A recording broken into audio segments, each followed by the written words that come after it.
நிலாவுடைய ஃப்ரெண்டுக்கிட்ட ராகு விசாரிக்கிறாங்க. ஆமாம், நிலா திருவண்ணாமலைன்னு சொல்லியிருக்காங்களே, வேறு ஏதாவது டீட்டெயில்ஸ் சொல்லியிருக்காங்களா அப்படின்னு சொல்லி கேட்க, இல்லை ராகு, இது வரைக்கும் நிலா அந்த மாதிரி என்கிட்ட எதுவும் சொன்னதில்லை. நானும் அதை பற்றி கேட்டாலுமே அவங்க அதை பற்றி என்கிட்ட அதிகமாக ஷேர் பண்ணிக்கிட்டது கூட இல்லை. கொஞ்ச நாளைக்கு முன்னாடி கூட என்னுடைய ஹாஸ்டலில் 2-3 நாள் வந்து ஸ்டே பண்ணியிருந்தாங்க. இப்போ அவங்க தங்கியிருக்க வீட்டில் ஏதோ பிரச்சனை போல். ஆமாம், இங்கே அடிக்கடி கூட நிலாவை ட்ராப் பண்ண வரல சோழன்னு சொல்லிட்டு அவர் தான் நிலாவுக்கிட்ட வந்து சாரி எல்லாம் சொல்லி அப்புறம் நிலாவை சமாதானப்படுத்தி அந்த வீட்டுக்கு கூட்டிகிட்டு போகவும் செஞ்சார் அப்படின்னு சொல்ல, என்ன ப்ராப்ளம், ஏதாவது சொன்னாங்களா நிலா அப்படின்னு கேட்க, இல்லை ராகு, என்கிட்ட அதை பற்றி எதுவுமே ஷேர் பண்ணிக்க நிலாவுக்கு தோணலை. நானும் அதை பற்றி நிலா கிட்ட கம்பல் பண்ணி கேட்டுக்கவும் விரும்பலை. அவங்க அம்மா அப்பாவுக்கு நிலா வேலை பார்க்குறதுல விருப்பம் இல்லைன்னு மட்டும் சொன்னாங்க. அதனால தான் அவங்க வீட்டை விட்டு பிரிஞ்சு வந்து இருக்கிறதாவும் சொன்னான். மற்றபடி வேறு எதுவும் எனக்கு தெரியாதுன்னு அங்கே நிலாவுடைய ஃப்ரெண்டு சொல்கிறாங்க. இதை கேட்டதுமே ராகவ் என்ன பிரச்சனையாக இருக்கும், நிலாவுக்கும் சோழனுக்கும் இடையில என்னவா இருக்கும், எதுக்காக இப்படி சண்டை போட்டுட்டு அவங்க தனியாக ஹாஸ்டலில் வந்து தங்கியிருந்திருக்கணும், என்ன ஏதுனே தெரியாமல் தகச்சு போய் நிற்கிறாங்க ராகவும். இல்லை, 4 பேர் இருக்கிற ஒரு ஆம்பளைங்க இருக்க வீட்டில் நிலா தனியாக இருக்கிறது ரொம்ப கஷ்டம். அப்படிப்பட்ட ஒரு கஷ்டம் நம்ம நிலாவுக்கு வரக்கூடாது. நிலாவை நம்ம வீட்டுக்கு வந்து இருக்க சொல்லவும் முடியாது. அதுக்கான நாளும் இன்னும் வரல.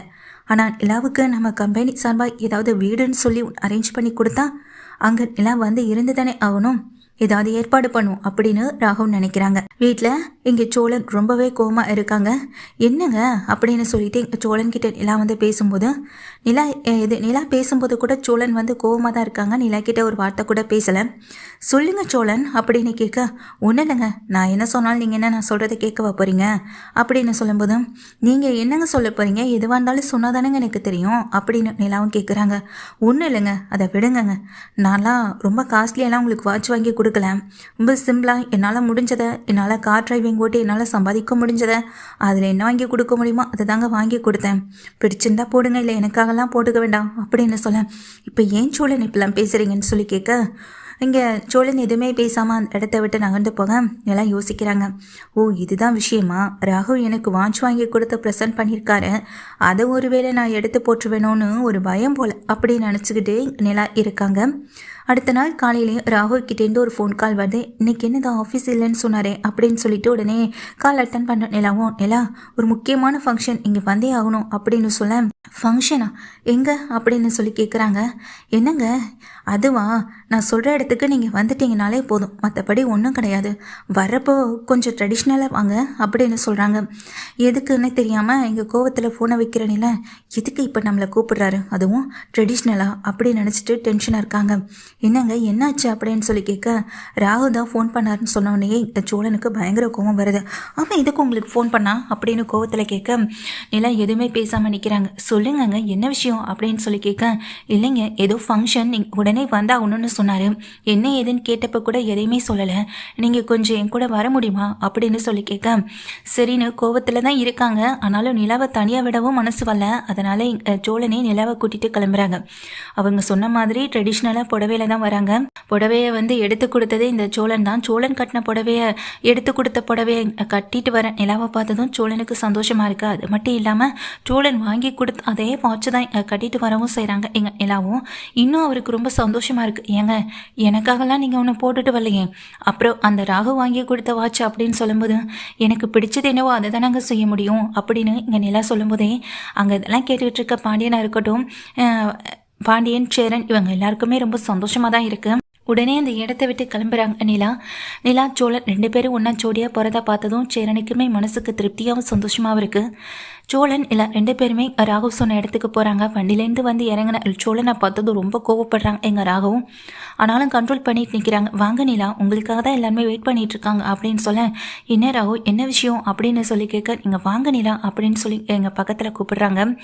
நிலா கையில் இருக்க வாட்சையும் பார்க்குறாங்க. இவங்க நான் வாங்கி கொடுத்த வாட்சை கட்டாமல் இதே வாட்சை கட்டிட்டு வந்திருக்காங்களே அப்படின்னு சொல்லிட்டு பார்த்துட்டே நிற்கிறாங்க.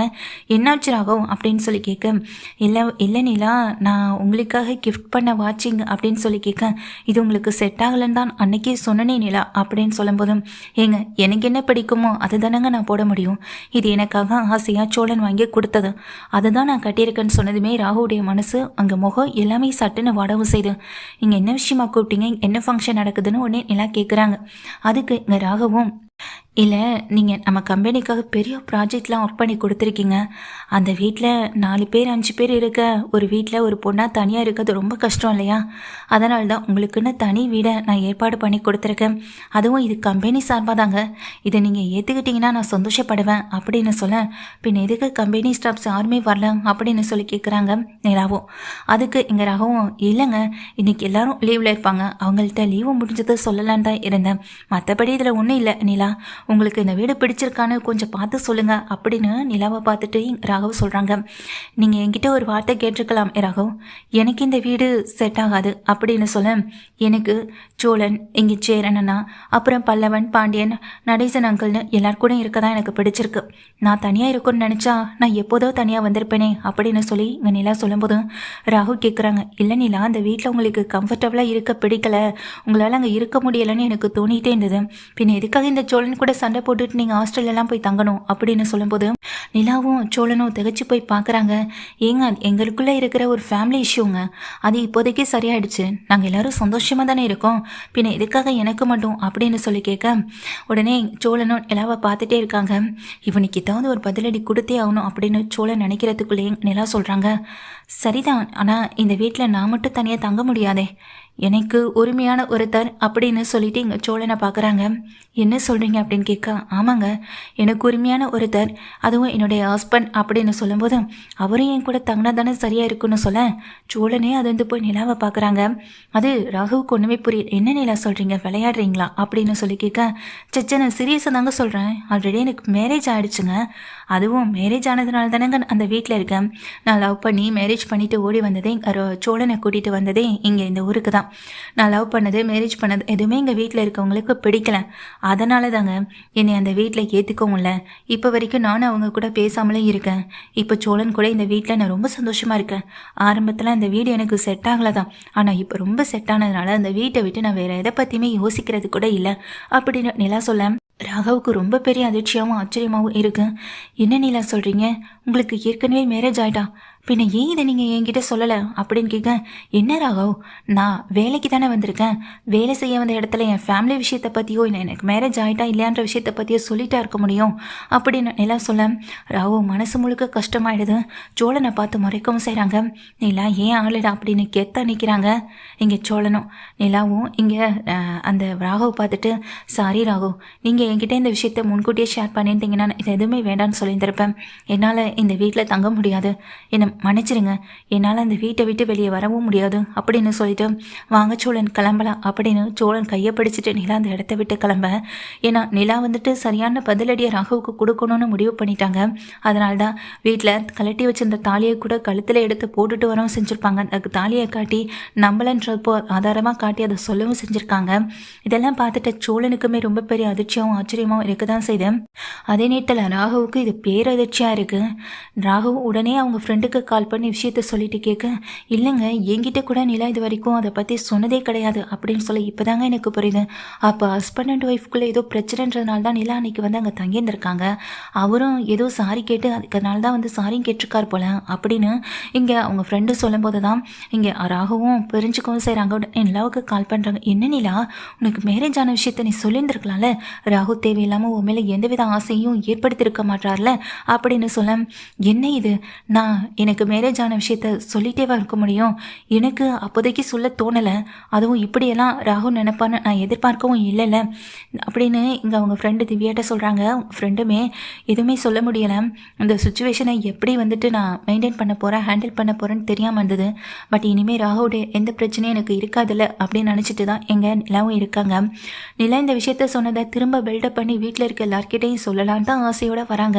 நிலா வந்து ஒரு பார்வை பார்த்ததுமே அமைதியாக நிற்க, நிலா திரும்ப சிரிச்சுட்டு உள்ளே போனதை பார்த்ததும் சந்தோஷத்தில் துள்ளி குதிக்கிறாங்க. நடந்த விஷயத்தை இன்னும் பில்டப் பண்ணி இங்கே எல்லாருக்குமே சொல்லிகிட்ருக்கேன். உள்ளே நிற்கிற நிலா சிரிச்சுட்டே இங்கே நிலா அந்த சோழன் சொல்கிற கதை எல்லாத்தையும் கேட்டுட்ருக்காங்க. அப்போ பல்லவன் சொல்கிறாங்க, அப்போது அண்ணி இதெல்லாமே இங்கே அண்ணன்கிட்ட சொல்லியிருப்பாங்களோ, அண்ணி இங்கே நடந்துக்கிட்டது எல்லாமே சரியாக தான் இருந்திருக்குமோ, ஏன்னா அண்ணன் இவ்வளோ சொல்லும் போதும் இல்லாது எதுவுமே பொய்ன்னு அண்ணி இது வரைக்கும் வெளியே வந்து கதவை திறந்துக்கிட்டு சொல்லவே இல்லையே, அப்போது நீங்கள் 2 பேரும் சந்தோஷமாக இருந்தாலே அதுவே போதும் அண்ணன் அப்படின்னு பல்லவன் சொல்ல, நிலாவுக்குள்ளேயும் மனசுக்குள்ளேயும் ஏதோ இருக்குன்றதை இங்கே புரிஞ்சுக்கிறாங்க சோழன். சோழனும் கூடவே சேரணும். டேய், உன் வாழ்க்கையை பற்றி நான் ரொம்ப கவலைப்பட்டேன்டா, ஆனால் இன்றைக்கி அந்த கவலை இல்லாமல் போச்சு. நீயும் நிலாவும் சந்தோஷமாக இருந்தாலே எனக்கு அது போதும்டா அப்படின்னு சேரன் சொல்கிறாங்க. அதே போல் தான் பாண்டியனுக்கும் ரொம்ப சந்தோஷமாகவே இருக்குது.